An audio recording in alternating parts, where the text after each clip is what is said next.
Hello, I'm back again to talk about American domestic politics. So there was another special election the other day in a small town. I think it was in Leonard, Texas. It's a country town. Remember when I talked about that Democratic wave is coming?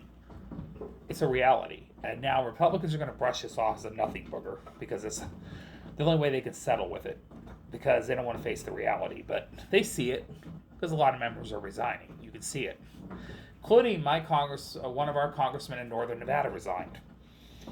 They see the writing on the wall. Okay. Well, it's a place called Leonard, Texas. It's an area Trump won by 4 points in 2024. It's mainly been a conservative leaning area for a long time. They had an independent mayor, but they never formally voted for a Democrat. Well, this year they had a mayoral election just recently. The Democrat won the seat by 15 points combined between the Republicans.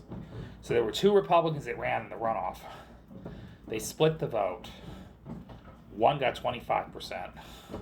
I think the other one got like 17%. So even when they added the numbers up, it was only 42% Republican. The Democrat got 57% of the vote and cleared the field. In Leonard, Texas. And to add a fiat to it, she happened to be a black progressive Democrat. So remember when a lot of people out there saying black candidates are not as electable? That's not true. So like when McCarthy made his comments saying that, well, the only reason why they got to justify these wins is pretty funny. It's like, oh, McCarthy said the only reason why Taylor Rimond, the Democratic candidate, won District Senate 9 in Texas, which is, I want to remind you, is bigger than a congressional district, in northern Texas, it voted almost 20 points to the right of the nation. Okay, 17 points for Trump and 20 points for a Republican. Flipped to a Democrat by 15 points. Taylor Rimond flipped the seat. They said Kevin McCarthy's justification for the win was, oh, that's because he looks like one of us. One of us. Obviously, you know what he's saying. White dude. He's a white pro-union guy. So yes, I'm not surprised. Really? That's your justification. Okay. Again, Republicans claim to hate identity politics. I like how they reference that in every conversation, though. No. He was a pro-labor Democrat in a time people are hurting, so that's why he won, along with all these other elections. It had a lot less to do with identity politics than you think. Okay. Because I've seen a lot of black progressive candidates win around the country too. People forget that. I'll bring back another example. Omaha, Nebraska has never had a history of voting for Democratic mayors. They had an incumbent Republican mayor, a 3-term mayor, who easily cleared the field for elections. Matter of fact, even in 2017, when Democrats were doing good, she won her seat handily.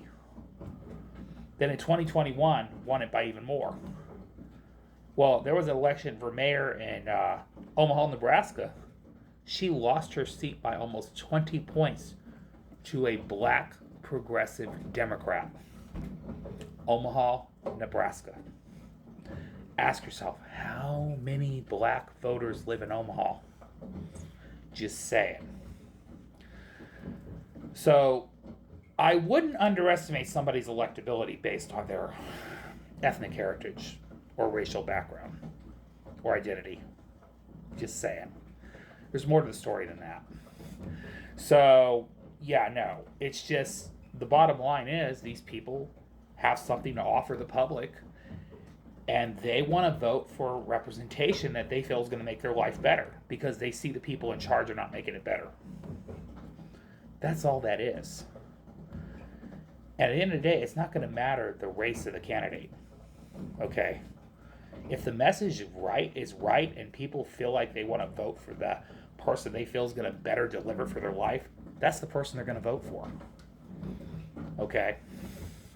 So, anyways, I had to clear the field with that one. That's another election Republicans just lost. But keep writing it off as nothing, please. You guys see it coming. Don't act like you don't. But,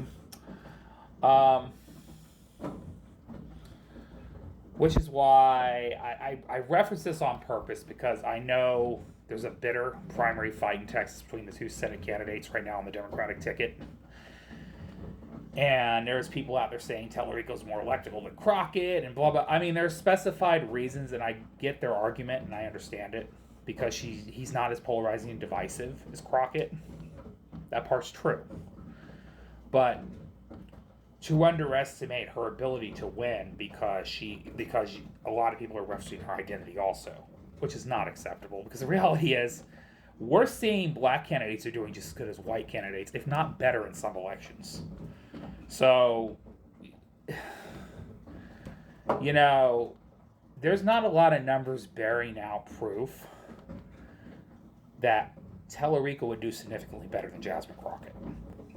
All right, I'm just clearing the air with this one. I know a lot of people out there saying that. There are a few numbers that show Tallarico would do better in a general election than her, and I get why people are saying that, because his messaging on politics. He's talking more about class reduction issues, stuff that's really affecting people in the gut. You know, he's running a more populist kind of campaign, I would say. So yeah, I agree with that. I think his messaging's better. But to assume that she's not a strong enough candidate because she happens to be a black woman, an outspoken black woman, which I know some people are referring to that, not true. Because right now the mood of the country is very different and people want to fight her. So I don't think you should write her off so quickly. Okay? But I understand why people support Tallarico too. I get it. But I'm just saying, I've been watching enough of these elections. I'm seeing that race, identity, culture has a lot less to do with it than people think. You know, it's really the message, the candidate quality, and the mood of the electorate. Okay, that's what it's coming down to right now. And people right now are going to vote for anything they feel is going to make their life better. Anybody. And I'm fully in support of any candidate that wins that nomination in Texas, because I think they're both far superior candidates to any of those Republican candidates. Any of them. Tallarico or Crockett are preferably way better candidates than Ken Paxton and John Cornyn. I'm just going to say that out loud. So, to me, it don't matter. Like I said, I don't have a dog in this fight. I think they'd both be great candidates for the Senate. You know, and may the best candidate win. But I just need we need to get focused about actually winning and stop tearing each other down. You know, just stump for your candidate. Do the best thing you can do. Out-populist each other. That's really the goal. Out-populist the energy. See yourself as the better fighter. Show yourselves the better fighter. And that's why I tell people, don't denigrate a candidate's character or identity. It's never helpful, because all you're going to do is divide the party. What you want to do is just highlight why the candidate you support is a better candidate and have a legitimate argument for it.